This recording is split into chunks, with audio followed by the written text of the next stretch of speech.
जी अस्सलाम वालेकुम रहमतुल्लाहि व बरकातुहू।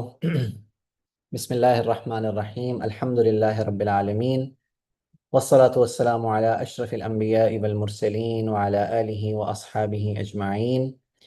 अम्मा बाद फ़क़द क़ाल अल्लाहु तबारक व तआला फ़ी कलामिहिल मजीद बाद अऊज़ु बिल्लाहि मिनश शैतानिर रजीम बिस्मिल्लाहिर रहमानिर रहीम लक़द कान लकुम फ़ी रसूलिल्लाहि उस्वतुन हसनह लिमन कान यरजुल्लाह वल यौमल आखिर व ज़करल्लाह कसीरा व क़ाल अन्नबिय्यु सल्लल्लाहु अलैहि वसल्लम ला युमिनु अहदुकुम हत्ता अकूना अहब्ब इलैहि मिन वालिदिहि व वलदिहि वन नासि अजमाइन औ कमा क़ाल अलैहि अस्सलातु वस्सलाम रब्बि इश्रह ली सदरी व यस्सिर ली अमरी वहलुल उक़दतम मिन लिसानी यफ़क़हू क़ौली सुब्हानक ला इल्म लना इल्ला मा अल्लमतना इन्नका अंतल अलीमुल हकीम इन्नका अंतल अलीमुल हकीम इन्नका अंतल अलीमुल हकीम। बहुत बहुत शुक्रिया जी आप सबका, जिन्होंने हमारा ग्रुप ज्वाइन किया और जो आप सारे के सारे माशाल्लाह अभी लाइव आए हुए हैं, जो बाद में इसकी रिकॉर्डिंग को सुनते हैं, आप सबका भी बहुत बहुत शुक्रिया और अल्लाह ताला आप लोगों को बहुत जज़ाय खैर अता फरमाए। हमारी जो एक नई सीरा सीरीज़ है उसमें आप सबको बहुत बहुत खुश आमदीद है। शुरू करने से पहले मेरी अल्लाह से दुआ है कि अल्लाह ताला इसमें बरकत पैदा करे और अल्लाह रब्बुल इज़्ज़त इससे जो असल मकसूद है कि मुझे और आपको फ़ायदा हासिल हो और हम आप सल्लल्लाहु अलैहि वसल्लम के करीब हो सकें। और जो बाकी कुछ लर्निंग आउटकम्स हैं जो मैं आखिर में अभी मेंशन करता हूँ कि हम ये सारे का सारा एफर्ट क्यों कर रहे हैं और आप सारे के सारे एक वीकेंड नाइट के ऊपर मेरे साथ यहाँ पर अभी क्यों बैठे हुए हैं रात के इस मौके पे, जब आप अपने दोस्तों के साथ हो सकते हैं, फैमिली के साथ हो सकते हैं, बाहर किसी रेस्टोरेंट में हो सकते हैं, किसी और जगह के ऊपर हो सकते हैं, आप सब अभी सारे के सारे मेरे साथ क्यों हैं और ये सारे का सारा मामला क्या है, हम ये सब क्यों कर रहे हैं, मैं इनको भी डिस्कस करता हूँ। अल्लाह रब्बुल इज़्ज़त इस सब की हमें तौफीक अता फरमाए जी और अल्लाह ताला इसको कबूल फरमाए। मुझे 1 मिनट दीजिएगा, ये कुछ लोगों के साथ इश्यूज हो रहा है, मैं इसको एड्रेस कर दूँ, फिर शुरू करते हैं।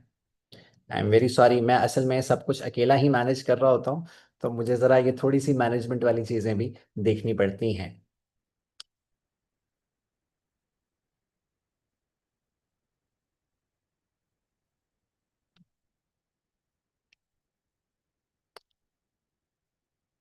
शुरू करने से पहले जी, हम अपने कोर्स की तरफ 5 मिनट बाद आते हैं। आप में से जो मुझे जानते हैं, आप सबको अस्सलाम वालेकुम, और आप सब तो मेरे से वाकिफ़ होंगे और अगर आप मेरे से कुछ ना कुछ अरसे से हमारा ताल्लुक़ चल रहा है तो आप मेरी किसी ना किसी कोर्स के अंदर आप शामिल हुए होंगे। वो रमज़ान का हो या वो अब साल में कोई और चीज़ हम कर रहे हों। अभी रिसेंटली जो पाक इंडिया वॉर के अंदर एक मामला चल रहे थे, उसमें हमारी क्या रिस्पॉन्सिबिलिटी है, वो एक 1.5-2 घंटे की हमने एक वर्कशॉप की थी, उसमें आपसे मेरी मुलाकात हुई हो, या उसके अलावा किसी ना किसी कोर्स में, चूँकि हम अब इसको तकरीबन 5-6 सालों से हमारा ये मामला चल रहा है। तो आप जो मुझे जानते हैं वो तो आप मुझे जानते हैं, जो मुझे नहीं जानते हैं शायद अक्सर वही होंगे जो मुझे नहीं जानते हैं। तो मैं ज़रा अपना तारुफ थोड़ा सा पहले करवाना चाहूँगा। ये बहुत ज़रूरी होता है कि आप जिससे कोई भी चीज़ ले रहे हो, वो कोई भी ब्रांच ऑफ नॉलेज है, वो कोई कंटेम्प्रेरी ब्रांच ऑफ नॉलेज है या वो कोई रिलीजियस ब्रांच ऑफ नॉलेज है, उसमें ये बड़ा ज़रूरी होता है कि मैं किससे वो ये चीज़ें हासिल कर रहा हूँ and who is basically teaching me, उसका खुद अपने क्या क्रेडेंशियल्स हैं, उसका खुद अपना कैलिबर क्या है, और जिससे मैं ये चीज़ें ले रहा हूँ उसके कोई असातिज़ा हैं या नहीं है, वो किसी मुस्तनद इदारे से पढ़ा हुआ है या नहीं है, उसकी अपनी क्या क्वालिफिकेशन है इन ऑर्डर फॉर हिम और her to be teaching me. तो जहाँ तक मेरी अपनी बात है जी, मेरा नाम अबू बकर इलियास है। मेरा ताल्लुक़ रावलपिंडी से है और मेरी इनिशियल एजुकेशन जो सारी की सारी है जी हमारे पिंडी इस्लामाबाद में, यहाँ एक स्कूल है, जो आप लोग यहाँ के पिंडी इस्लामाबाद से ही हैं या लाहौर से हैं या फैसलाबाद से हैं, तो हमारा एक यहाँ पे स्कूल है रूट्स के नाम से, आप लोगों ने उसका नाम सुना होगा। मेरी इनिशियल एजुकेशन सारी की सारी वहीं से है और मैं क्लास 2 से लेकर ए लेवल्स तक उसी में था। 2007 में मेरा ए लेवल्स कंप्लीट हुआ था जी, और ए लेवल्स के दौरान ही कुछ शौक़ पैदा हुआ कि दीन को डिटेल में पढ़ा जाए, और जो हमारे प्रॉपर ऑर्थोडॉक्स सेमिनरीज हैं, जो मदारिस हैं, वहाँ से पढ़ा जाए कि एक प्रॉपरली और डेडिकेटेडली दीन के जो उलूम हैं, जो खालिस हमारे पास उलूम हैं, जो हमारे सेक्रेड टेक्स्ट हैं, उनको प्रॉपरली पढ़ा जाए। उसके लिए मैंने रुख किया एक मदरसे का, जिसका नाम है जामिअतुल हसनैन, 2007 में। 2007 में ही ए लेवल्स कंप्लीट हुआ। और उसी के आगे अगस्त में मेरा जाना हुआ जामिअतुल हसनैन। ये फैसलाबाद में एक इदारा है। आप में से तकरीबन सब ने ही शायद इस इदारे का नाम नहीं सुना हुआ होगा। मगर जो हमारे फाउंडर हैं वो बहुत ही ज़्यादा फेमस हैं, बहुत ही ज़्यादा फेमस हैं पाकिस्तान में भी और ग्लोबली भी। मौलाना तारिक जमील साहब हैं जी, ये उनका इदारा है जामिअतुल हसनैन।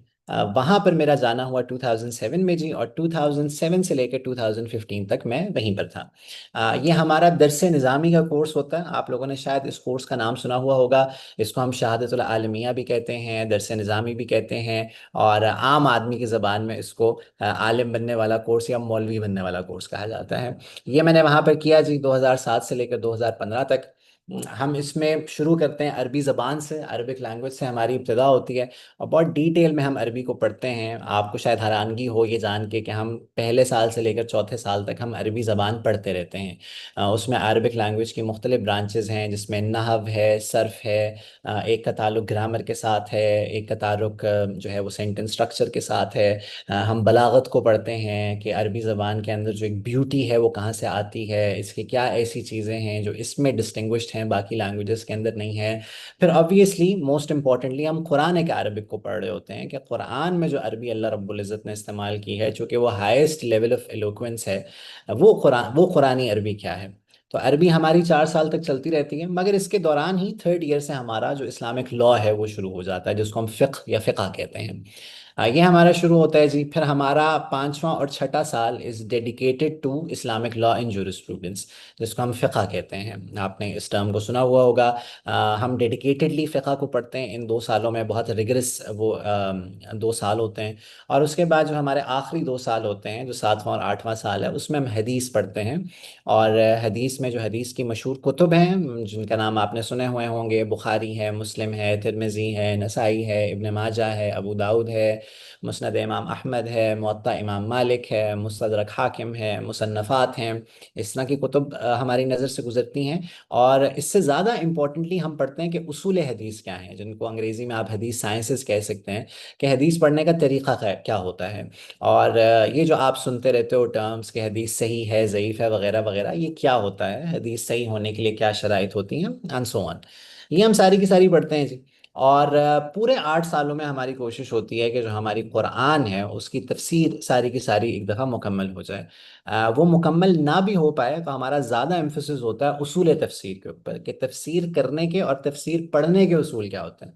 कि कुरान की अगर तफसीर की जाती है तो सबसे पहला मरहला क्या होता है, फिर दूसरा मरहला क्या होता है, फिर तीसरा क्या होता है, और आखिर में अगर कोई मुफस्सिर अपना ओपिनियन लेकर आ रहा है किसी भी कुरानी आयत के ऊपर, तो उस ओपिनियन को फॉर्म करने का क्या क्राइटेरिया होता है, और उस ओपिनियन को किस हद तक लिया जा सकता है, किस हद तक नहीं लिया जा सकता। चूंकि तफसीर सारी ज़िंदगी पढ़ी हुई होती है पढ़ने के लिए, हदीस पूरी ज़िंदगी पढ़ी है पढ़ने के लिए, तो हम उस फ़न को पढ़ते हैं जो हदीस पढ़ने के लिए एक प्री रेquisite होता है। तफसीर पढ़ने के लिए जो एक फ़न है, जो एक प्री रेquisite होता है कि आप तफसीर कैसे करोगे, या आप तफसीर को पढ़ोगे कैसे, आप तफसीर को अंडरस्टैंड कैसे करोगे, हम उस फन को पढ़ते हैं, ताकि वो हमारे पास एक इक्विपमेंट आ जाए, एक इंस्ट्रूमेंट आ जाए, जिसके बलबूते के ऊपर आके जाके तफसीर को आसानी से पढ़ा जा सकता है। मैंने अपने मदरसे की एजुकेशन में अपनी दुनियावी एजुकेशन को कोशिश किया कि वो साथ साथ चले। वो किसी फॉर्मली यूनिवर्सिटी में तो नहीं हो सकता था जी, चूँकि हमारे मदरसा मदारिस का रूटीन बहुत ही स्ट्रिक्ट होता है। और हमारा दिन आम तौर पे शुरू हो रहा होता है जब दिन शुरू नहीं हुआ होता, तहज्जुद में आम तौर पे शुरू हो रहा होता है, और उसके बाद रात इशा तक मामला चलते रहते हैं। तो मैंने प्राइवेटली अपना बीए और एमए किया इकोनॉमिक्स में और अरबिक लैंग्वेज में पंजाब यूनिवर्सिटी लाहौर से।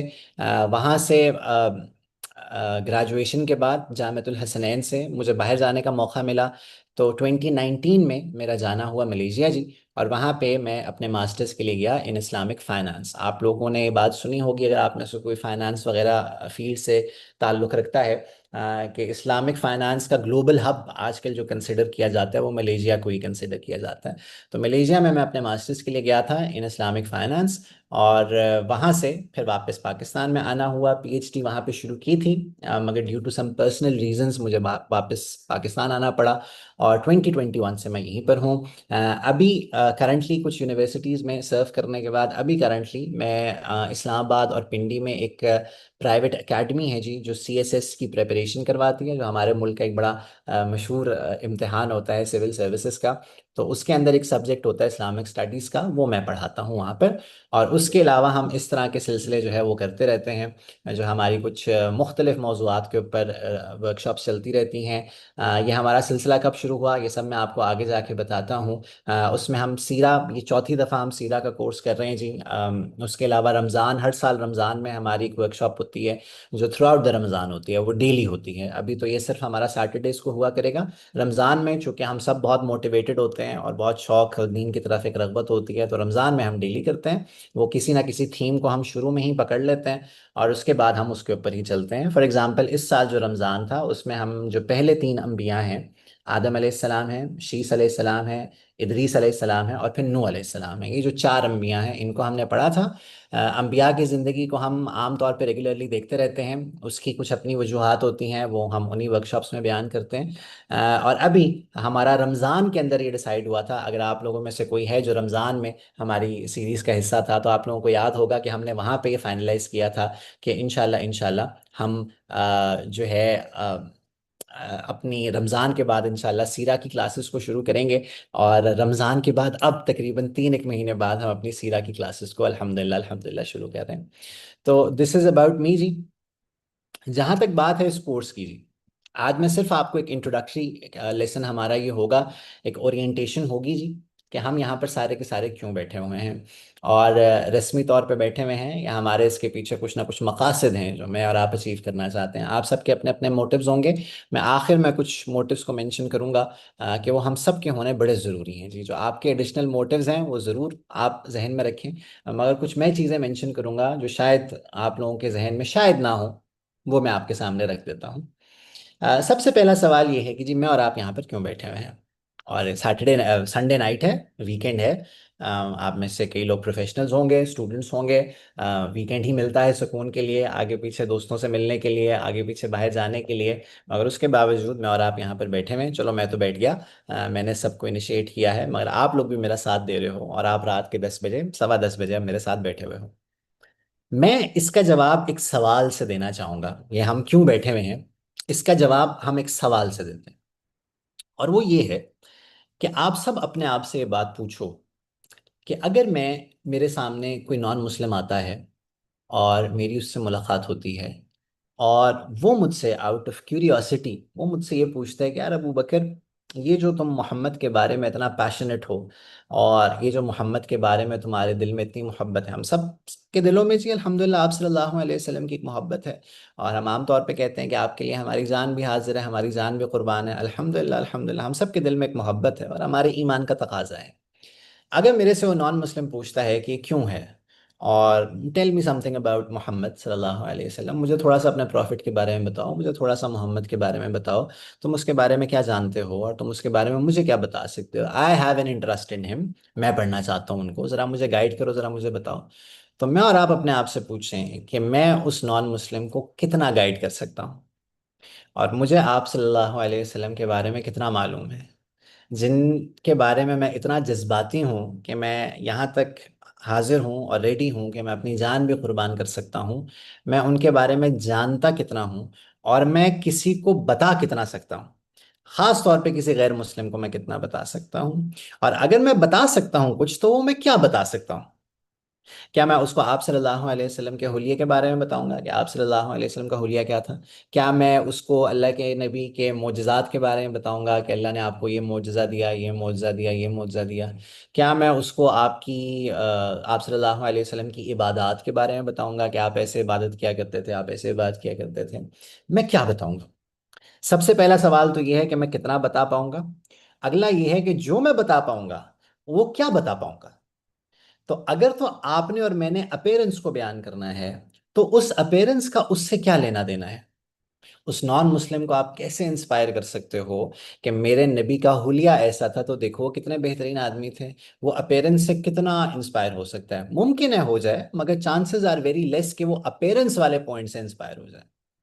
मैं अगर मिरेकल्स के बारे में बताता हूँ, मैं अगर मोजज़ात के बारे में बताता हूँ कि अल्लाह के नबी मेराज पर गए, आप सल्लल्लाहु अलैहि वसल्लम के लिए चांद दो टुकड़ों में हो गया, आपके खानों में आमतौर पे उमूमी तौर पे बरकत हो जाया करती थी, या एक मौके के ऊपर आपकी उंगलियों में से पानी निकला।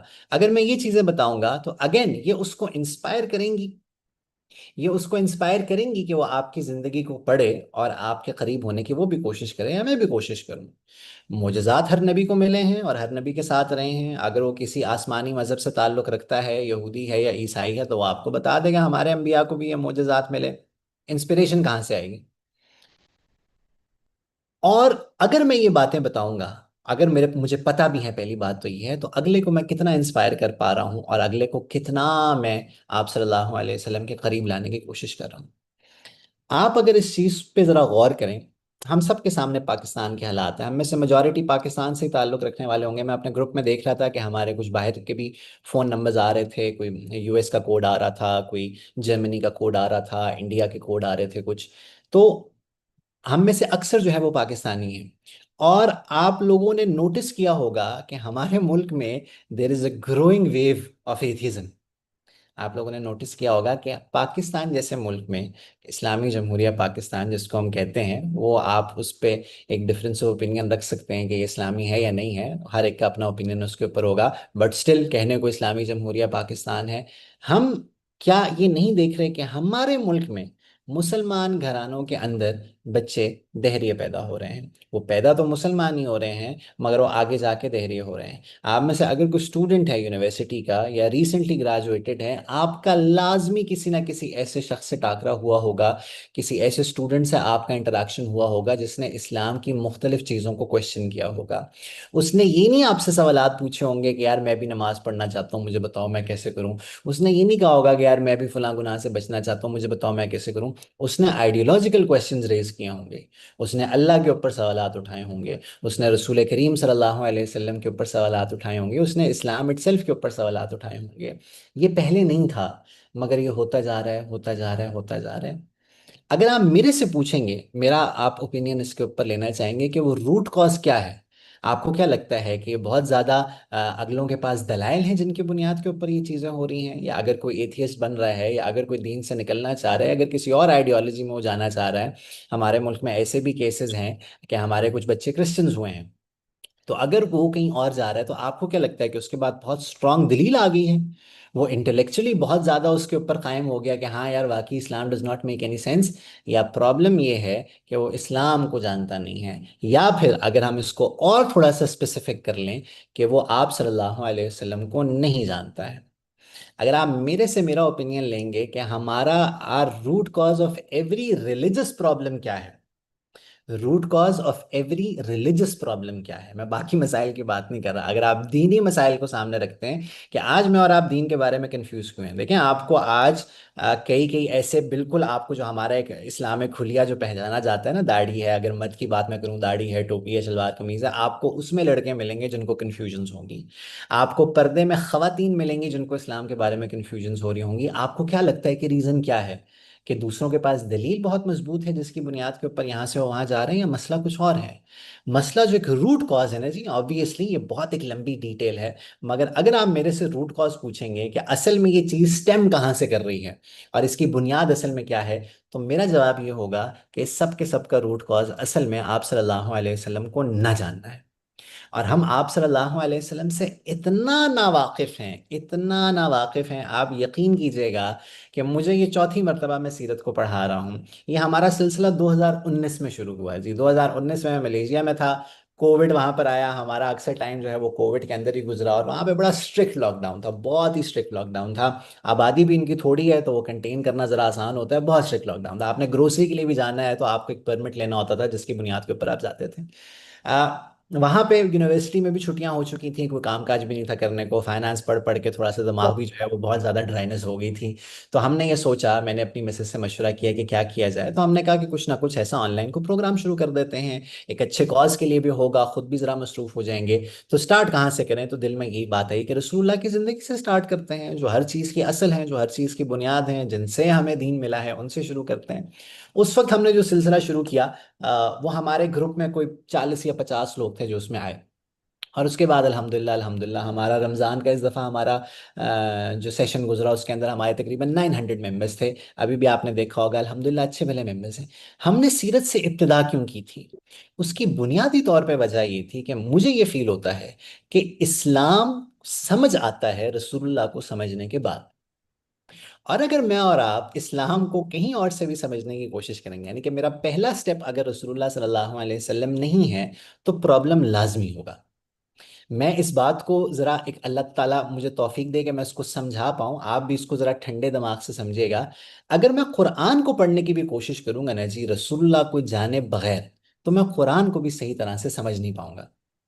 आप ये नहीं जो है वो समझिएगा कि मैं कुरान पढ़ने की तरफ डिस्करेज कर रहा हूँ। हम तो खुद गाइड करते हैं कि क्या पढ़ा जा सकता है कुरान के अंदर वगैरह वगैरह। मगर मैं बेसिकली कहना ये चाह रहा हूँ कि अगर मैंने कुरान को समझने की कोशिश की without understanding the life of the prophet सल्लल्लाहु अलैहि वसल्लम, तो कुरान भी समझ नहीं आएगा। आप इस बात को जरा समझिएगा कि सहाबा के लिए जहां उनकी जिंदगियां इंतहाई मुश्किल थी और जो उनके ऊपर आजमाइशें आई हैं वो किसी और के ऊपर भी नहीं आई हैं। मगर इस चीज को जरा समझिएगा। मैं आप में से कभी कभार किसी के म्यूट नहीं होते। ये मैंने अभी सबको म्यूट कर दिया है जी, आखिर में अगर कोई बात करना चाहे तो मैं फिर अनम्यूट कर दूंगा इंशाल्लाह। मैं अगर कुरान को भी समझने की कोशिश करूंगा ना जी, रसूलुल्लाह के बगैर नहीं समझ आएगी। ऊपर ऊपर से समझ आ जाएगा, एक सुपरफिशियल लेवल के ऊपर, एक सतही तौर पे मुझे समझ आ जाएगा। मैं उसकी डेप्थ तक नहीं पहुंच पाऊंगा जब तक मुझे उस शख्स का नहीं पता चलेगा जिसके ऊपर कुरान नाजिल हुआ है। जब तक उस शख्स को मैं नहीं पहचान पाऊंगा जो कुरान हमें समझाता था, जिसकी मदद से हम कुरान को समझते हैं। सहाबा के लिए काम आसान इस लिहाज से था, मैं ये नहीं कह रहा कि उनकी जिंदगियां हमसे आसान थी, बहुत मुश्किल थी और उनके ऊपर जो आजमाइशें आई वो हम सोच भी नहीं सकते हैं। मगर सहाबा के लिए कुरान की अंडरस्टैंडिंग इस लिहाज से आसान थी कि उनके सामने एक चलता फिरता कुरान था। और वो चलता फिरता कुरान कौन था? वो आप अलैहिस्सलातु वस्सलाम थे। आयशा रजी अल्लाह ताला अन्हा से बाद में एक शख्स ने, यानी कि आप सल्लल्लाहु अलैहि वसल्लम के विसाल के बाद एक शख्स ने, जिसने आपको नहीं देखा था, उसने पूछा आयशा से कि आयशा, अल्लाह के नबी के अखलाक कैसे थे? तो आयशा रजी अल्लाह अन्हा के बारे में आता है कि क्या तुमने कुरान नहीं पढ़ा, या आपने सब ने हदीस सुनी होगी? तो उसने कहा जी मैंने पढ़ा है। तो आयशा रजी अल्लाह अन्हा ने फरमाया कि आपके अखलाक कुरान थे, यानी कि जो तुम कुरान में देखते हो, ये करना है, ये करना है, ये करना है, वो सब तुम्हें रसूलुल्लाह की जिंदगी में मिल जाएगा। और जो जो कुछ तुम देखते हो कि कुरान में है कि नहीं करना, वो तुम्हें रसूल करीम की जिंदगी में नहीं मिलेगा। सहाबा रसूलुल्लाह को देखते हुए कुरान के ऊपर अमल करते थे कि आप इस आयत के ऊपर अमल कैसे कर रहे हैं, आप इस आयत को कैसे समझा रहे हैं। हम कुरान को समझने की कोशिश करते हैं डायरेक्टली, और आजकल एक फिजा भी है कि अरबी सीखो कुरान समझ आ जाएगा, तर्जुमा पढ़ो कुरान समझ आ जाएगा। आप जरूर अरबी सीखें, बहुत अच्छी बात है, आप ज़रूर कुरान को तर्जुमे से पढ़ें। मगर अगर आपको ये लगता है कि मैं अरबी सीख के कुरान को समझ पाऊंगा और मैं सिर्फ तर्जुमा देखकर कुरान को समझ पाऊंगा और मैं उसके ऊपर अपने ओपिनियंस फॉर्म करना शुरू कर दूंगा बगैर रसूलुल्लाह सल्लल्लाहु अलैहि वसल्लम को जाने, तो काम खराब होगा जी। शायद ठीक हो जाए, आमतौर पर खराब होगा। अगर मुझे रसूलुल्लाह सल्लल्लाहु अलैहि वसल्लम का नहीं पता होगा, हमारा पहला स्टेपिंग स्टोन, हमारी फाउंडेशन हर चीज में आप सल्लल्लाहु अलैहि वसल्लम है जी। ऐसे ही नहीं अल्लाह ताला ने अपने नाम के साथ आपको जोड़ा हुआ है। और ऐसे नहीं अल्लाह ताला कुरान में जहाँ कहता है कि मेरी इताअत करो, वहीं पर साथ में कहता है कि मेरे रसूल की इताअत करो। और आप नोटिस कीजिएगा कि अल्लाह ताला इसको बिल्कुल अनकंडीशनल रखता है कि मेरी भी अनकंडीशनली इताअत करो, कि जो मेरा हुक्म है उसको मानो। और बिल्कुल इसी तरीके से मेरे हबीब सल्लल्लाहु अलैहि वसल्लम की भी अनकंडीशनल इताअत करो। सिर्फ दो हस्तियां हैं जी जिनकी अनकंडीशनल इताअत में और आप करते हैं। उसमें एक अल्लाह रब्बुल इज़्ज़त है और उसमें दूसरे आप अलैहिस्सलातु वस्सलाम है। उसके बाद जितनी भी मखलूक है उसकी इताअत हम कंडीशनल करते हैं। और वो कंडीशन क्या होती है कि अगर तो इसका हुक्म कुरान और सुन्नत के मुताबिक है फिर तो मैं अमल कर लूंगा। मिसाल के तौर पे हुक्मरानों की इताअत का हुक्म है इस्लाम के अंदर, मिसाल के तौर पे वालिदैन की इताअत का हुक्म है इस्लाम के अंदर, बट इट इज कंडीशनल। वालदैन की इताअत अनकंडीशनल नहीं है जी, गैर मशरूत नहीं है। हुक्मरान की इताअत गैर मशरूत नहीं है, अनकंडीशनल नहीं है, कंडीशनल है। और वो कंडीशनल क्या है कि as long as they instruct you as per Quran and सुन्ना, कि जब तक वो कुरान और सुन्नत के मुताबिक हुक्म देते हैं तो उनकी इताअत तुम्हारे ऊपर लाजिम होगी, वरना नहीं होगी। वरना वालदैन की भी इताअत तुम्हारे ऊपर लाजिम नहीं होगी अगर कुरान और सुन्नत के वो खिलाफ चलते हैं। आप सल्लल्लाहु अलैहि वसल्लम को जब हम नहीं समझ पाते ना जी, या समझना तो दूर की बात है, जब हमें पता ही नहीं होता आप सल्लल्लाहु अलैहि वसल्लम के बारे में, मुझे उनकी ज़िंदगी के बहुत ही सतही रुख पता होते हैं। देखिए मैं आपको एक सीधी सी एग्जांपल दूं, अगर मुझे ये जानना होगा आम तौर पे, अगर मैं अल्लाह के नबी के अखलाक के ऊपर बात करना चाहूंगा, तो वो कुछ चंद चीज़ें होंगी जो मेरे सामने होंगी। आमतौर पर एक हदीस आप बार बार सुनाई जाती है, बार बार सुनाई जाती है, छोटों के ऊपर शफकत करो, बड़ों का एहतराम करो, यतीम के सर के ऊपर हाथ रखो, यही हम बार बार सुना रहे हैं, बार बार। आप खुद कैसे थे भी छोटों के साथ? आप खुद कैसे थे उन लोगों के साथ जो आपसे उम्र में बड़े हैं? आप खुद कैसे थे यतीमों के साथ? इसकी डिटेल्स शायद मुझे मालूम नहीं होगी। हम आज बच्चों के साथ सख्त क्यों हैं जी? या आप अपने मिजाज के अंदर, या खास तौर पे अगर मैं इसको और स्पेसिफाई करूं, आपने देखा है हमारा दीनदार तबका भी हो, वो तबका जिसको हम दीनदार कहते हैं, वैसे तो according to me there shouldn't be any such division जिसमें हम दुनियादार और दीनदार को अलग रखें। सब मुसलमान है, बात ही खत्म होगी। मगर जिसको हम दुनिया दीनदार समझ रहे होते हैं, और दीनदार का हमारा एक बड़ा लिमिटेड सा स्कोप होता है जिसमें हम दीनदारी को समझ रहे होते हैं। आपने नोटिस किया मिजाज में सख्ती होती है आमतौर पर? आमतौर पे मिजाज में सख्ती होती है, मैं ये नहीं कह रहा सब के सब ऐसे होते हैं, आमतौर पे मिजाज में सख्ती होती है। ये क्यों है? क्योंकि रसूलुल्लाह को नहीं जाना। बच्चों के ऊपर आमतौर पे जो मजहबी घराने होते हैं, जहाँ पे मजहब जरा कॉमन होता है और जहाँ पर बहुत ज़्यादा दीन की बात हो रही होती है, जहाँ पे बहुत अल्लाह रसूल की बात हो रही होती है, आप नोटिस करें वहाँ बच्चों के ऊपर आमतौर पे, I am not saying about everyone, आमतौर पे हम क्या देखते हैं कि बच्चों के ऊपर रिलीजियसली सख्ती की जा रही होती है। क्यों? क्योंकि रसूलुल्लाह को जाना नहीं। और अगर रसूलुल्लाह को जान लिया होता तो उनका तो बच्चों के साथ मामला बिल्कुल डिफरेंट था। हम हस्बैंड एंड वाइफ के टॉपिक को उठा के अगर आज देख लें कि मियाँ बीवी का आपस में मामला कैसे होना चाहिए, हमारा एक बड़ा स्पेसिफिक सा कल्चर है जी, हमारा एक बड़ा टिपिकल सा कल्चर है, जिसमें हम आगे जाके अगर कोई ऐसा मौजू आया हम इसके ऊपर बात भी करेंगे जाके, रमज़ान में हमने बड़ी डिटेल में इसके ऊपर बात की थी। पर आप नोटिस कीजिएगा कि हम अपने कल्चर के अकॉर्डिंगली चल रहे होते हैं, जिसमें मर्द एक स्पेसिफिक ऑरा के साथ होगा, औरत एक स्पेसिफिक अपनी कंडीशन के साथ होगी। क्या वो इस्लाम होगा या नहीं होगा? आमतौर पे नहीं होगा। क्यों? क्योंकि रसूलुल्लाह को नहीं जाना। कि रसूलुल्लाह की अपनी डोमेस्टिक लाइफ क्या थी वो हमें मालूम नहीं है।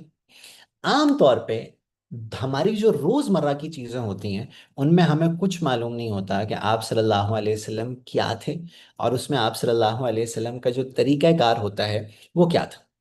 जो इस्लाम और जो रसूलुल्लाह की प्रैक्टिकलिटी है वो आमतौर पे हमारे सामने नहीं आती। देखिए जी, एक बड़ी सिंपल सी बात है। आपने और मैंने बचपन से एक जुमला सुना है, और वो जुमला ये है कि इस्लाम एक मुकम्मल ज़ाब्ता हयात है। इस्लाम एक मुकम्मल ज़ाब्ता हयात है। हम अंग्रेजी में कहते हैं कि Islam is a complete code of life. ये हम बचपन से सुनते आ रहे हैं। मगर मैं आपसे ये पूछूंगा, मुझे प्लीज़ बताइएगा जल्दी से, अगर आप लोग चैट पे टाइप कर सकें, मुझे जल्दी से बताइएगा कि आपने कभी ये कंप्लीट कोड ऑफ लाइफ देखा है? ईमान है, मैं खुद इसको पढ़ाता हूँ कि Islam is a complete code of life. मैं इसके ऊपर पूरा ईमान रखता हूँ कि it is a complete code of life. मगर मुझे ये बताइएगा कि आपने अपनी जिंदगियों में वो मुकम्मल ज़ाब्ता कभी देखा है होते हुए अपने सामने? नहीं, नहीं, नहीं, नहीं,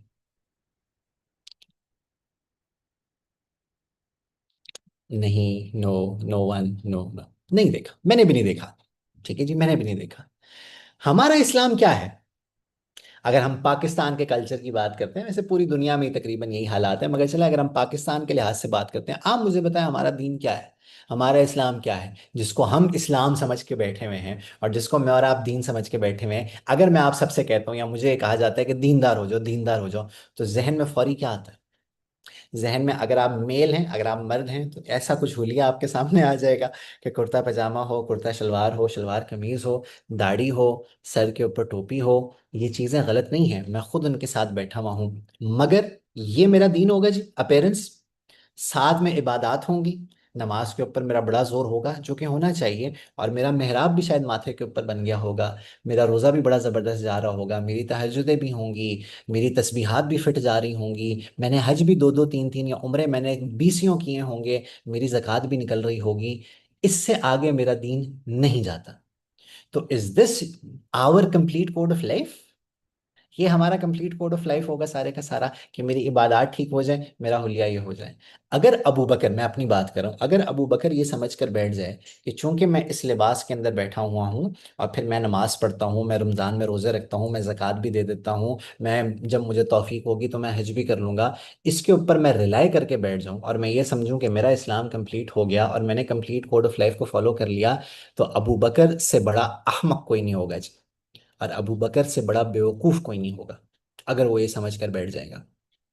एक कंप्लीट कोड ऑफ लाइफ के अंदर क्या होगा? मेरे घर की जिंदगी क्या बताती, इस्लाम यहाँ पर आएगा या नहीं आएगा जी? इस्लाम मुझे नहीं बताएगा मैं घर में कैसा कंडक्ट रखूंगा। इस्लाम मुझे नहीं बताएगा कि मैं अपने माँ बाप के साथ कैसा हूँगा। इस्लाम मुझे नहीं बताएगा मैं अपनी बीवी के साथ, या अगर वो खातून है तो अपने शौहर के साथ कैसे होंगी, मैं बहन भाइयों के साथ कैसे होऊंगा, मैं बच्चों के साथ कैसे होऊंगा, मैं बाहर लोगों के साथ कैसा होऊंगा, मैं जानवरों के साथ कैसा होऊंगा, मैं अपने माहौल में अपनी इन्वायरमेंट के लिए कैसा एक इंसान होऊंगा, मैं अपनी सोसाइटी में कैसा एक वैल्यूबल सिटीजन होऊंगा। क्या इस्लाम मुझे नहीं बताएगा? इस्लाम एक स्टेट को नहीं बताएगा कि उसकी सियासत कैसी चलेगी, उसकी इकोनॉमी कैसे चलेगी, उसकी जुडिशरी कैसे चलेगी, उसकी एडमिनिस्ट्रेशन कैसे चलेगी, उसकी सोसाइटी कैसी होगी। ये चीजें कहाँ गई सारी की सारी? आप गौर कीजिए। और कोई वजह है, हमें चूंकि मालूम ही नहीं है, हमने देखा भी नहीं और ना हमने ये जानने की कोशिश की, हम ये पूछ ही लेते कि यार हम सुनते तो आ रहे हैं और हम कहते तो आ रहे हैं कि Islam is a complete code of life, where is that complete code of life? और अगर आप लोग जरा इन चीजों को देखते और सुनते रहते हैं तो आप लोगों ने शायद नोटिस किया हो कि now it is openly being said, खुलकर हमारे मुल्क में, मैं किसी गैर मुस्लिम मुल्क की बात नहीं कर रहा जी, मैं पाकिस्तान की बात कर रहा हूँ जिस पर हमें फख्र है कि इस्लाम के नाम के ऊपर बना है। हमारे मुल्क में पब्लिक फोरम्स के ऊपर अब ये खुलकर बात की जाती है कि Islam is not a complete code of life, Islam has no judiciary, Islam has no policies to form an economy, इस्लाम के पास कोई सियासत का मॉडल नहीं है। ये खुल के कहा जाता है। और अलमिया ये है कि आगे सैकड़ों लोग बैठे होते हैं, अगर हज़ारों नहीं हैं, और कोई एक मुसलमान नहीं होता जो बीच में कह दे कि सर आप गलत कह रहे हैं, कि ऐसा नहीं है। हमने बिल्कुल देखी है इस्लाम के सारे सिस्टम्स हमारी हिस्ट्री में गुजर चुके हैं, हमें मालूम नहीं है सर असल में ये चीजें एग्जिस्ट करती हैं, खुल के ये कहा जा रहा है। तो वही जो क्रिश्चियनिटी के अंदर हुआ कि एक बहुत बड़ा फॉल आउट हुआ था पोप्स के दरमियान और रूलिंग क्लास के दरमियान, कि पोप्स को और क्लर्जी को, जो मजहबी तबका था, उसको पुश किया गया कि तुम सारे के सारे अपने चर्चेस के अंदर रहोगे, अपने गिरजों के अंदर रहोगे, हम स्टेट को संभालेंगे, हम देखेंगे कि हमने कैसे रियासत को चलानी है। क्या इस्लाम के अंदर भी वही चीज़ तो नहीं होने वाली? इंशाल्लाह नहीं होगी, इसकी अल्लाह रब्बुल इज़्ज़त ने खुद हिफाजत करनी है, मगर हम क्या कर रहे हैं उसके लिए? देखिए मैं आपको एक सिंपल सी बात बताता हूँ। मैं आम तौर पे ये कहता हूं कि हम मुसलमान हैं, वजीफों वाले मुसलमान, आप प्लीज इस बात का बुरा ना मनाइएगा। हम वजाइफ वाले मुसलमान हैं, मुझे हर चीज के लिए वजीफा चाहिए होता है, मुझे हर चीज के लिए वजीफा चाहिए होता है। शादी नहीं हो रही, वजीफा दे दो। कारोबार में बरकत नहीं हो रही, मौलाना वजीफा दे दें। फलां परेशानी है, दिल में सुकून नहीं है, मौलाना वजीफा दे दें। फलां मैं बीमार रहता हूँ, मौलाना वजीफा दे दें। जहनी बीमारी है, मौलाना वजीफा दे दें। बच्चियों की शादियां नहीं हो रही हैं, बेटे ऐसे हैं, वजीफा दे दें। हमारा सारा दीन वजाइफ के ऊपर चलता है। मैं इनको निगेट नहीं कर रहा जी, मैं इन चीज़ों को गलत नहीं कह रहा, ना मैं इन चीज़ों को डाउन प्ले करना चाह रहा हूँ। मगर क्या यही दीन रह गया सारे का सारा? तो वो कंप्लीट कोड ऑफ लाइफ कहाँ गया? वो इस्लाम की प्रैक्टिकलिटी कहाँ गई? मिसाल के तौर पे मैं अपनी एक दुकान लगाता हूँ और मुझे उसमें बरकत पैदा करनी है, मैं चाहता हूँ कि उसमें बरकत आए। मैं ये चाहता हूँ कि इसके अंदर जो है वो अल्लाह ताला की तरफ से बरकत आए, जो भी रिस्क है वो सारे का सारा मेरे लिए काफ़ी हो जाए। आप मुझे बताएं, आज का मुसलमान और खुसूसन जो पाकिस्तान का मुसलमान है, हमारा बरकत पैदा करने का मॉडल क्या होगा? और मैं बरकत को पैदा करने के लिए जो मेरे पास असबाब होंगे, या जो मैं रिलीजियसली उसको सॉल्व करने की कोशिश कर रहा हूँ, वो क्या होगा? मैं लोहे कुरानी लटका लूंगा पीछे एक दीवार के ऊपर, अच्छी सी खूबसूरत सी फ्रेम करवा के। मैं अपनी दुकान के ऊपर रखवा दूंगा वल्लाहु खैरुर राज़िकीन, कि अल्लाह ताला बेहतरीन रिस्क देने वाला है। कहीं मैं हादा मिन फजल रब्बी लिखवा लूंगा कि ये मेरे रब का फजल है, और कहीं मैं कुछ और लिखवा लूंगा, मेरा दीन खत्म हो गया, अब जो मर्जी करना है करो। अगर मेरे सामने Islam as a complete code of life नहीं होगा, तो मेरा दीन यहाँ पर होगा मुकम्मल। और फिर मैं क्या करूँगा? चूंकि मुझे ये मालूम नहीं है कि इस्लाम कारोबार में मुझे क्या कहता है, इस्लाम कारोबार के उसूल मुझे क्या देता है, तो मैं क्या करूँगा? वल्लाहु खैरुर राज़िकीन के नीचे बैठ के मैं झूठ बोलूंगा। लोहे कुरानी को पीछे रखते हुए, उसको दुकान पे लटकाते हुए मैं झूठ बोलूंगा, मैं धोखा दूंगा। मैंने दाढ़ी तो रखी होगी, मैंने खूबसूरत सी टोपी सर के ऊपर सजाई होगी, मेरा बड़ा प्यारा सा सफेद कॉटन का शलवार कमीज होगा, मेरे जो शलवार है वो टखनों से ऊपर, क्या वो टखनों से 6 इंच ऊपर होगी, मगर उस सब हुलिये के साथ मैं झूठ बोलूंगा। मैं कहूंगा यार दुनिया चलता है, दुनिया चलता है। क्या हम अपने मुआशरों में इस जुमलों को सुनते नहीं है, इन जुमलों को कि इतनी लंबी दाढ़ी रखी हुई थी झूठ बोलता है, इतनी लंबी दाढ़ी रखी हुई थी धोखा देता है, तहज्जुद गुजार है, उम्रे करता है, हज करता है, यार बहुत लूटता है। क्या हम ये नहीं सुनते हैं? तो वो कंप्लीट कोड ऑफ लाइफ कहाँ गया? वो गुम हो गया जब मैंने और आपने रसूलुल्लाह को जानना छोड़ दिया। आप सल्लल्लाहु अलैहि वसल्लम को जब पढ़ा जाता है ना जी, तो ये तमाम जो लूप होल्स हैं और ये तमाम गैप्स जो हैं ये फिल होते हैं। अल्लाह के नबी ने खाली हमें नमाज पढ़ना नहीं सिखाई जी, आपने खाली ज़कात देना नहीं सिखाई, आपने खाली रोज़ा रखना नहीं सिखाया, आपने खाली हुलिया नहीं सिखाया, आपने एक मुकम्मल ज़िंदगी का ज़ाब्ता दिया है। आप नोटिस कीजिएगा कि आम तौर पे अगर हम रसूलुल्लाह सल्लल्लाहु अलैहि वसल्लम को भी मेंशन करेंगे ना, या उनको भी हम बयान कर रहे होंगे, तो आप शायद देखें, ये मेरी ऑब्जर्वेशन है, आप मेरे साथ डिसएग्री कर सकते हो इसके साथ, मगर आम तौर पे आप देखोगे कि हम रसूलुल्लाह को भी सुपर नेचुरली मेंशन कर रहे होते हैं। हम उनको एक सुपीरियर, आप कह लो सुपीरियर ह्यूमन तो वो है ही हैं, मगर हम उनको ऐसे मेंशन कर रहे होते हैं कि उनसे रिलेट करना हमारे लिए पॉसिबल ही नहीं हो रहा होता। रबीउल अव्वल का महीना आता है, 2-2.5 महीने बाद आने ही वाला है। रबीउल अव्वल के महीने में मिलाद की महफिलें होती हैं, ठीक है, आप रसूलुल्लाह को याद करना चाहते हैं, आप ज़रूर करें, उसमें उसमें कौन सी कोई बुरी बात होगी। मगर क्या ऐसा नहीं होता कि वो सारी मजलिस के अंदर, उस सारी महफिल के अंदर जो बात करने वाला भी होता है, वो आपके मोजज़ात बयान कर रहा होगा, वो आपके हुलिये को बयान कर रहा होगा, वो आपकी शान को बयान कर रहा होगा, वो सब समझ आ गई, हो गया, करूं क्या अब मैं कैसे अमल करूं। मैं एक जगह जुमा पढ़ा करता था जी, अब तो मैं एक जगह पढ़ाता हूँ। मैं एक जगह जहाँ पे जुमा पढ़ा करता था, वहाँ पे हर हफ्ते मैं यही सुनता था कि नबी का दामन थाम लो, नबी का दामन थाम लो। बड़ी अच्छी बात है जी, इससे अच्छा मशवरा ही क्या हो सकता है कि नबी का दामन थाम लो। मैं इस चीज़ के ऊपर I am clear on this कि मैंने नबी का दामन थामना है। अब मुझे बताओ ना मैं कैसे थामूं। तुम मुझे ये भी बता दो कि मैं कैसे थामूं। मैं इस काम में क्या, मैं कारोबार में नबी का दामन कैसे थामूं। मैं अपनी शादीशुदा जिंदगी में नबी का दामन कैसे थामूं। मैं अपने वालदैन के साथ मामला करने में नबी का दामन कैसे थामूं। मैं अपने बच्चों की तरबियत में नबी का दामन कैसे थामूं। मैं अपनी दुनियावी जिंदगी में, मैं माल कमाने में नबी का दामन कैसे थामूं, ये मुझे कौन बताएगा। या चलो कोई नहीं भी बता रहा, मैंने कभी सोचा है कि मैंने इन चीजों को पढ़ना था, मैंने रसूलुल्लाह को इस तरीके से जानना था। हमने रसूलुल्लाह को प्रैक्टिकली जानना ही नहीं है जी।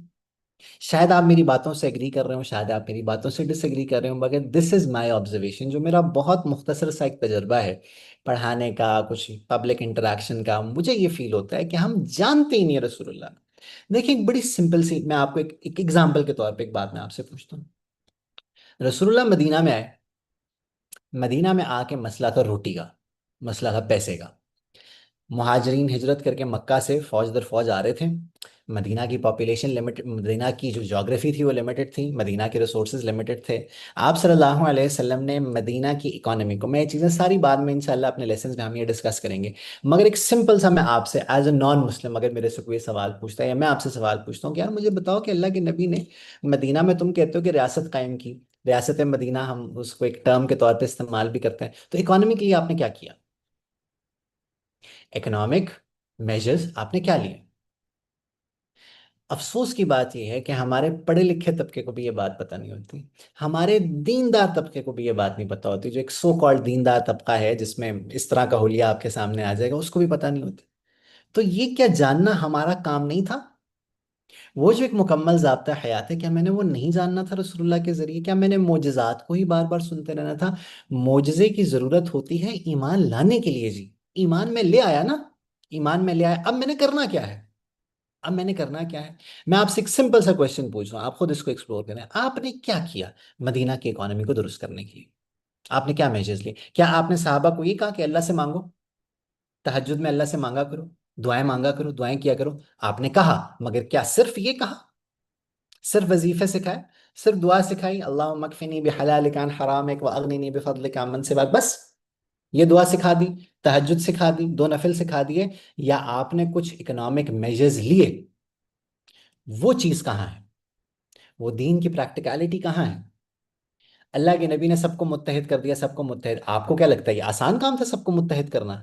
ये लोग शदीद कबायली स्ट्रक्चर में रहते थे, very very strong, ultra strong tribal structure. इसको एक स्टेट के अंदर जम करना और एक रूलर के तौर पे खुद उभरना, लोगों को अपने अंदर मुत्तहिद करना, आपको क्या लगता है बहुत आसान काम था। ये ऐसे ही हो गया, अल्लाह से मांग मांग के हो गया, अल्लाह से मांग मांग के हुआ। मगर अमली इकदाम उसके लिए आप सल्लल्लाहु अलैहि वसल्लम ने क्या उठाए। अल्लाह के नबी ने मदीना की रियासत को दुनिया के मैप के ऊपर साबित किया, अपनी रिकग्निशन मनवाई लोगों से, मुख्तलिफ स्टेट से, ऐसे ही हो गया। नो डिप्लोमेटिक मेजर्स, नथिंग, कुछ डिप्लोमेटिकली आपने नहीं किया। आपने इस्लामिक एम्पायर को एक्सपैंड किया, हाउ, कैसे। जिहाद के क्या उसूल बताए, मिलिटारली आपकी क्या सोच होती थी, मिलिट्री स्ट्रैटेजी आपकी क्या हुआ करती थी, आप कैसे जंगों में उतरा करते थे। आमतौर पे देखिए, आमतौर पे आज तक हमारे जहन में शायद ये बात हो कि अल्लाह के नबी कहते थे चलो अल्लाह के रास्ते में निकलना है जिहाद के लिए, साहबा कहते थे चलो। क्या ऐसे होता था? ये रियासत थी, ये यूनिफॉर्मिटी थी, ये डिसिप्लिन था? कैसे होता था? क्या मेजर्स थे? किस तरीके से जिहाद पे जाया जाता था? किसी का उज़र है, एक्सेप्टेबल होता था, नहीं होता था, क्या होता था? जंगबंदी, जंग, अ, जो आपकी आर्मी की फॉर्मेशन है वो कैसे बनती थी, वगैरह वगैरह। आपने मदीना के अंदर लिमिटेड ज्योग्राफी के अंदर, लिमिटेड स्पेस के अंदर आपने कितने लोगों को अकोमोडेट कर दिया? ऐसे ही हो गया। आपके लिए जमीन फैलती रही क्या? आपका एक और मौजूदा जाहिर हुआ? नहीं। आपने उन रिसोर्सेस को कैसे मैनेज किया? आपने कैसे डिस्प देखें, आज तक मैं और आप अफगान रेफ्यूजीज को रो रहे हैं, और हम कहते हैं कि हमारे मुल्क में रेफ्यूजी क्राइसिस आया 70s 80s के अंदर, जब वो अफगान वॉर हुई हमारे मुल्क में रेफ्यूजी क्राइसिस, आज तक हम रो रहे हैं। और हम कह रहे हैं जी बड़ा प्रॉब्लम हुआ, बड़ा प्रॉब्लम हुआ, बड़ा मसला हुआ जी, हमारा मुल्क वहां से खराब हो गया। ये एक आइडिया है, ये एक नजरिया है जो हमारे मुल्क में पाया जाता है। तो क्या मदीना में रेफ्यूजी क्राइसिस नहीं आया? नहीं आया रेफ्यूजीज मदीना में? आपको शायद मालूम हो कि उस जमाने में तो मक्का से मदीना की हिजरत फर्ज थी। नहीं आया रेफ्यूजी क्राइसिस? कैसे टैकल किया? कैसे लोगों को मुत्तहिद किया? कैसे कॉन्स्टिट्यूशन बनाया? कैसे लोगों को मुत्तहिद किया? कैसे इकोनॉमी को थ्राइव करवाया? कैसे टाउन प्लानिंग की? कैसे मरदमशुमारियाँ करवा के जाना कि मेरी आबादी कितनी है? कैसे ख़वातीन को उनके हुकूक दिए? कैसे ख़वातीन को उनका खोया हुआ मकाम दोबारा लौटाया? कैसे बच्चों के साथ मामला रखा? कैसे मर्दों के साथ मामला रखा? कैसे गैर मुस्लिमों के साथ मामला रखा? ये कहाँ है? वज़ाइफ, दुआएं, बस? हुलिया, इबादात, बस?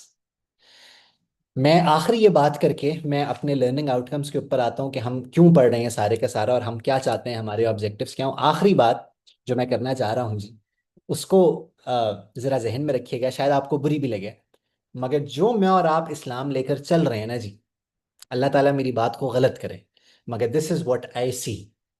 जो इस्लाम मैं और आप लेकर चल रहे हैं, जो मैं और आप इस्लाम प्रेजेंट कर रहे हैं, ये किसी गैर मुस्लिम को इंस्पायर करे ये तो दूर की बात है। ये किसी नॉन मुस्लिम को इंस्पायर करे, बहुत फार फेच्ड बात है, बहुत दूर की बात है। ये एग्जिस्टिंग मुसलमान को दीन से मुतनफिर करेगा। ये एग्जिस्टिंग मुसलमान को, जो मौजूदा मुसलमान है, इसको ये दीन से रिपेल करेगा। और ये हो रहा है। ये होगा नहीं, ये हो रहा है।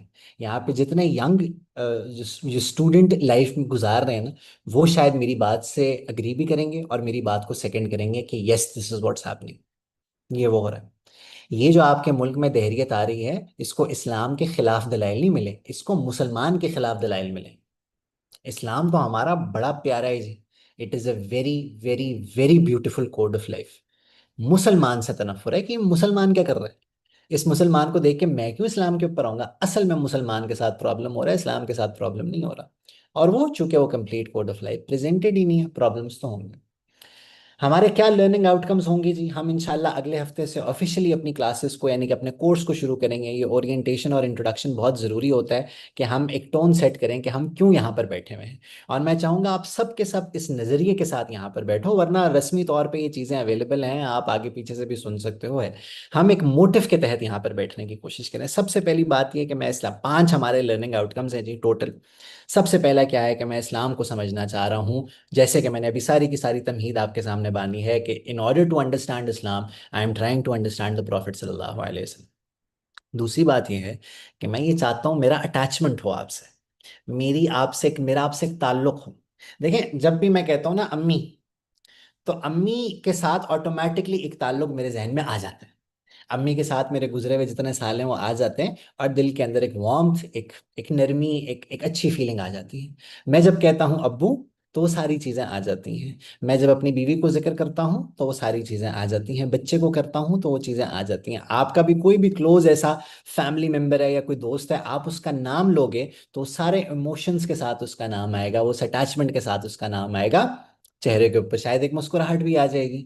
अगर कोई दुनिया से चला भी जाता है, उसको याद करके आंसू या बहते हैं, चेहरे के ऊपर मुस्कुराहट आ जाती है। मैं ये चाहता हूँ कि हमारा रसूलुल्लाह सल्लल्लाहु अलैहि वसल्लम से ऐसी हमारी एक अटैचमेंट पैदा हो जाए जी। और ये ऐसे नहीं है कि ये नहीं हो सकती, ये बिल्कुल हो सकती है। सहाबा को अल्लाह ताला जज़ाए खैर अता फरमाए कि सहाबा ने आपकी एक एक बात को हमारे लिए प्रिजर्व कर दिया है जी। हमने सिर्फ पढ़ना है और हमने समझना है। आप अगर मेरे साथ चलते रहते हैं, मैं आता हूँ कि हमारे टोटल कितने नंबर ऑफ लेसन होंगे, अगर आप मेरे साथ चलते रहते हैं और आप आखिरी लेसन पे पहुंचेंगे, सेकंड लास्ट लेसन में या फिर थर्ड लास्ट में हम अल्लाह के नबी सल्लल्लाहु अलैहि वसल्लम के विसाल तक पहुंच जाते हैं, आपकी डेथ पे।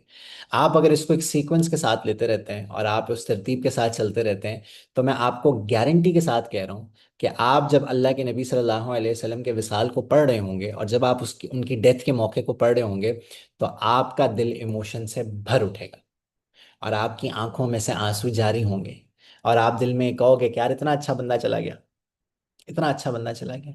ये तब होगा जब मैं और आप अल्लाह के नबी सल्लल्लाहु अलैहि वसल्लम को पहचानेंगे। तीसरा हमारा लर्निंग आउटकम ये है जी कि हमारी अभी मोहब्बत तो आप सल्लल्लाहु अलैहि वसल्लम से है, मगर वो सारी की सारी मोहब्बत नेचुरल है, तबई है, कि हमारे ईमान का तकाजा है। हम बचपन से सुनते आ रहे हैं, हमारे अंदर इस चीज़ को आप कह लें प्रोग्राम कर दिया गया है। मैं चाहता हूँ कि हमारी ये मोहब्बत इंटेलेक्चुअल हो जाए, ये अक्ली हो जाए। ये जो अभी एक तबी मोहब्बत है मेरी और आपकी आप सल्लल्लाहु अलैहि वसल्लम से, ये अक्ली मोहब्बत में कन्वर्ट हो जाए। अक्ली मोहब्बत का मतलब क्या है जी? कि वो बेस्ड ऑन दलील होगी, कि जब मैं कहूंगा कि मेरा नबी वाकईतन इस कायनात का बेहतरीन शख्स था, तो मेरे पास दलील होगी, उस बुनियाद के ऊपर मैं किसी भी चीज को डिफेंड कर पाऊंगा और मुझे मालूम होगा कि वो क्यों बेहतरीन शख्स था। आप नॉन मुस्लिम हिस्टोरियंस को पढ़ेंगे ना जी, जिन्होंने बगैर किसी बायस के आप सल्लल्लाहु अलैहि वसल्लम को पढ़ा है, they are not Muslims, they are not Muslims, मगर उन्होंने एक अच्छा काम किया कि उन्होंने एकेडमिक ऑनेस्टी को दिखाया है और उन्होंने बायस कोई शो नहीं की। उन्होंने ये कंक्लूड किया है कि he was the best person ever to come in history. Michael Hart बहुत फेमस आदमी है, उसकी एक किताब है द 100, जिसमें उसने रैंकिंग की थी इस दुनिया के सबसे इन्फ्लुएंशियल तरीन लोगों की। उसमें despite being a Christian himself, उसने आप सल्लल्लाहु अलैहि वसल्लम को नंबर 1 पे रखा। क्या वजह थी?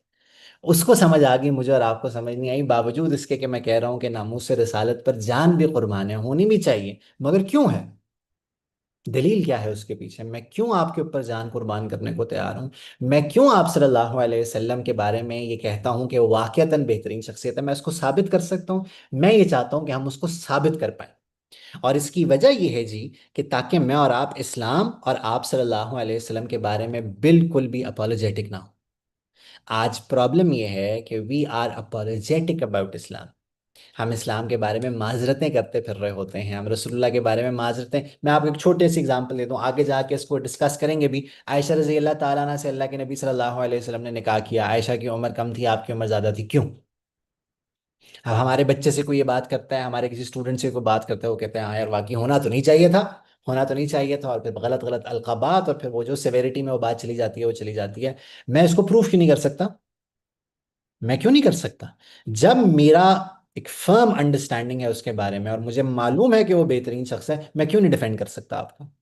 मैं अपने बाप को तो डिफेंड करूं, मैं अपनी माँ को डिफेंड करूं, मैं अपनी बीवी को डिफेंड करूं, बच्चे को डिफेंड करूं, मैं रसूलुल्लाह को नहीं कर सकता? जो है ही फ्लॉलेस, जो है ही गलती से पाक, जो है ही मासूम, मैं उसको डिफेंड नहीं कर सकता?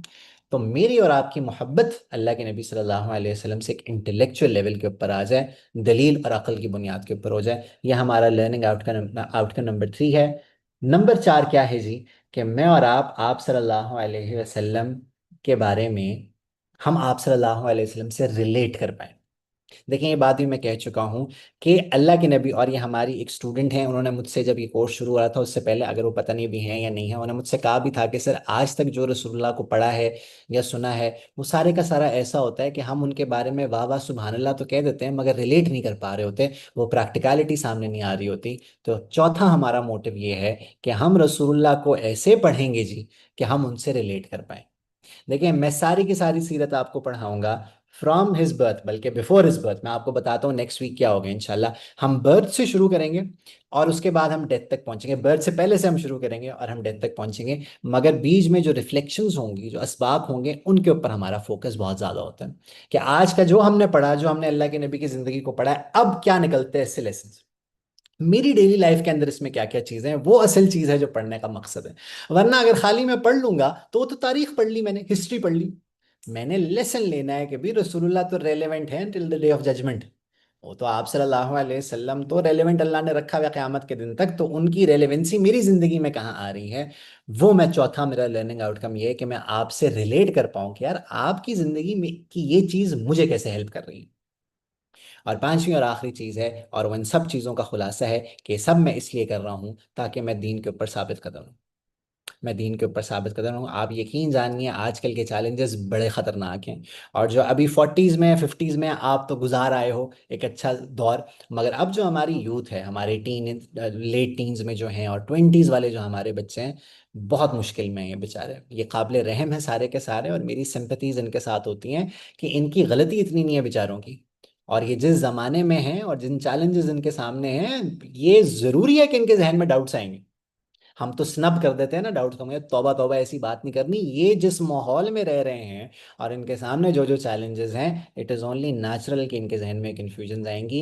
हमारा काम है कि हम उन कन्फ्यूजन्स को हटाएंगे इंशाल्लाह इंशाल्लाह। हम उनको जज नहीं करेंगे, हम उनको बुरा भला नहीं कहेंगे, हम उनके ऊपर गुस्ताखी के फतवे नहीं लगाएंगे, हम उनको दीन से बाहर नहीं निकालेंगे, हम उनको गले लगाएंगे। हम उनको गले लगाकर प्यार से उनको समझाएंगे कि बच्चे ऐसा नहीं है जैसा तुम समझ रहे हो, हम इसको इस तरीके से समझते हैं। बाकी मैं आपसे क्या एक्सपेक्ट करता हूँ जी, ये तो मैंने आपको बता दिया कि आपके क्या लर्निंग आउटकम्स होंगे। सबसे पहली बात ये कि जी हमारी सैटरडेज को क्लास होगी। मैंने टाइम 10 बजे का इसलिए रखा है क्योंकि हमारी तकरीबन जितनी ऑडियंस है, मेरा ख्याल है उसको रात का टाइम सूट करेगा, जितना मेरा अभी तक एक्सपीरियंस है। मैं रमज़ान सीरीज जो हमारी होती है ना जी, हर साल में आमतौर पर दिन को रखता था, यानी कि वो दिन को हमारी असर जोहर असर के बीच में क्लास हुआ करती थी। इस साल मैंने चेंज किया, मैंने कहा चलो यार रात को रखते हैं, तरावी के बाद देखते हैं क्या होता है, उसमें कितनी लाइव ऑडियंस हमारी होती है। रिकॉर्डिंग्स वाले काफ़ी होते हैं, लाइव ज़रा कम होते थे। तो इस दफ़ा हमने रात को किया after तरावी।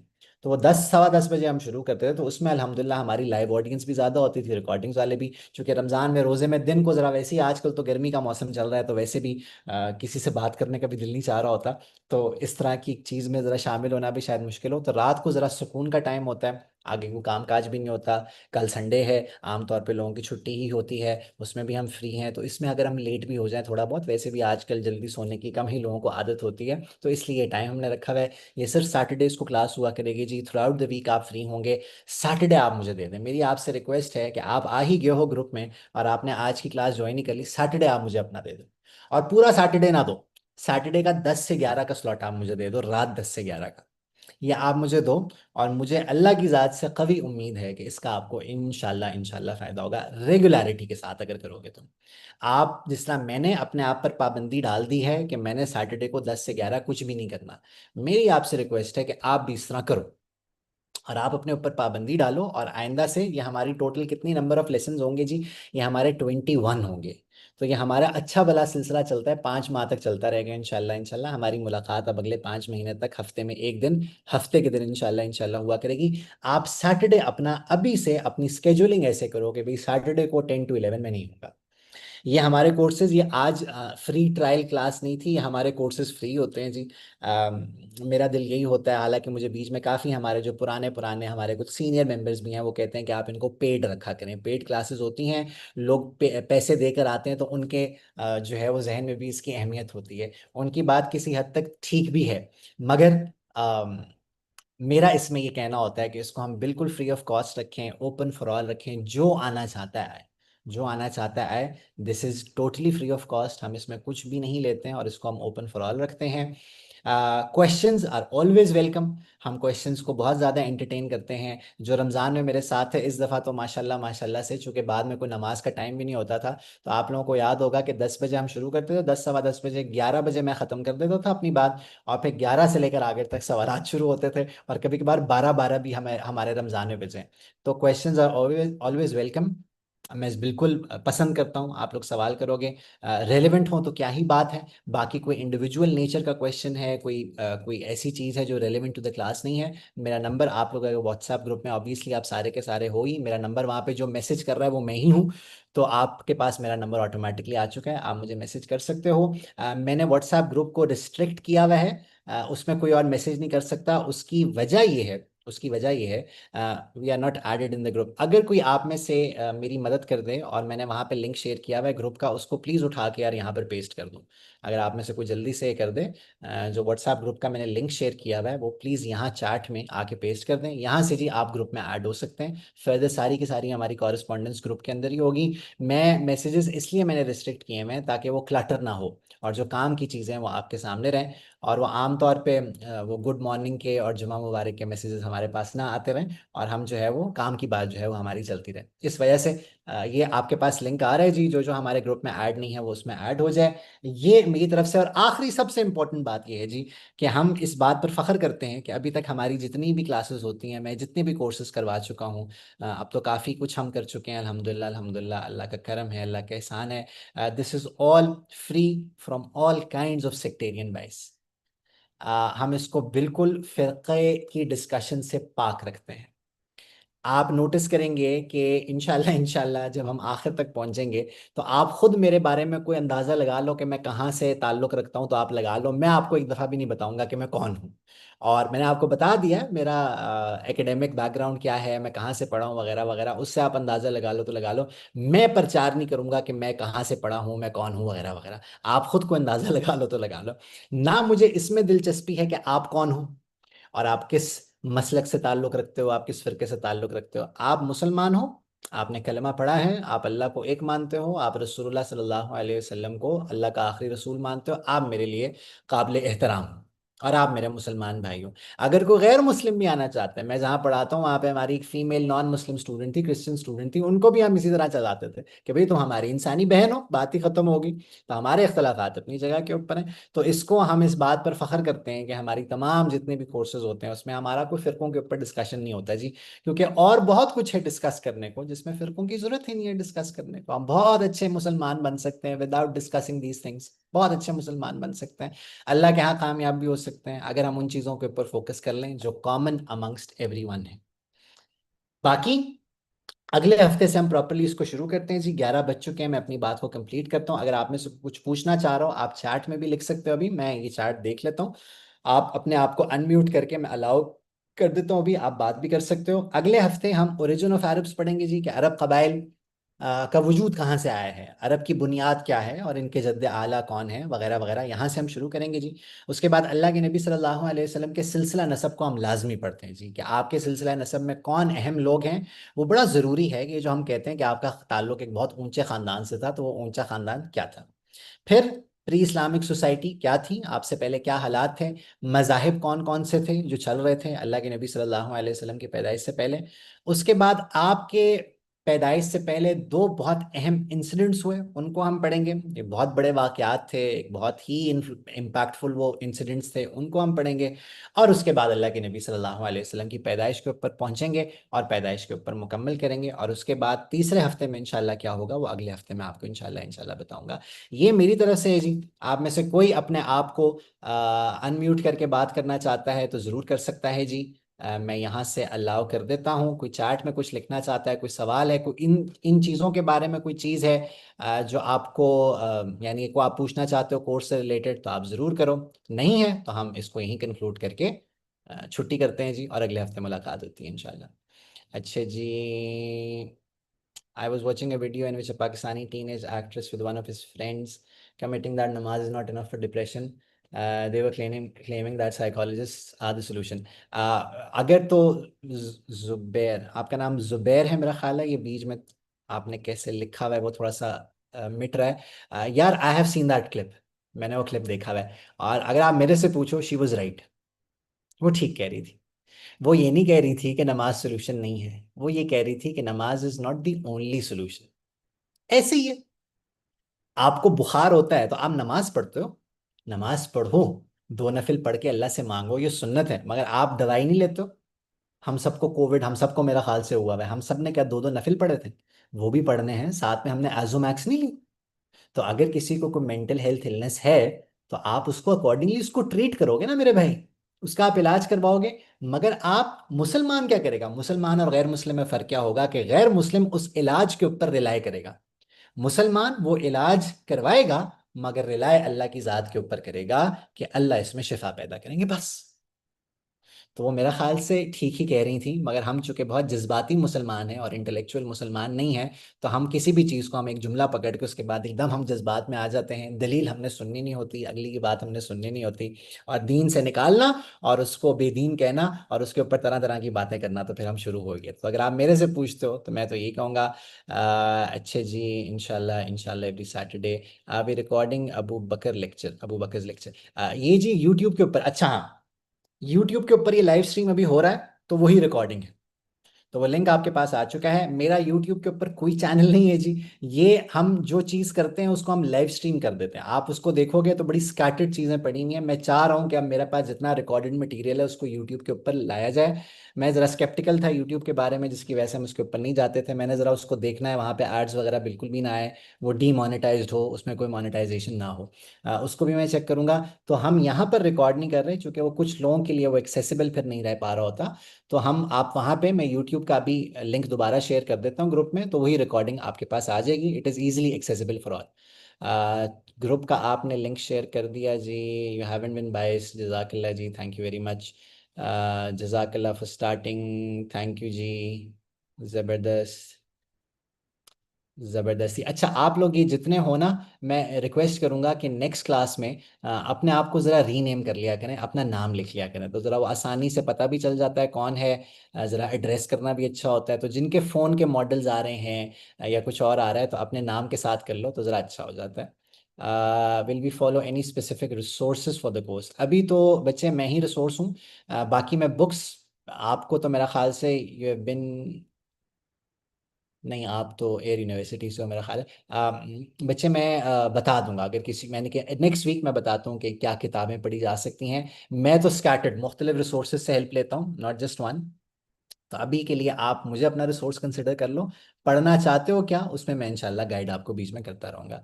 What if I miss the live session due to my job, where can I get the recorded video? मैं वही बता रहा था जी, यूट्यूब का लिंक होगा, ये अभी वहीं पर लाइव स्ट्रीम हो रहा है, तो ऑटोमेटिकली वहाँ पे सेव हो जाता है। मैं अभी लिंक शेयर करता हूँ जैसे ही वो एंड होता है वहाँ पे, और मैं वो लिंक शेयर कर दूंगा, वही हमारी रिकॉर्डिंग होगी जी इंशाल्लाह।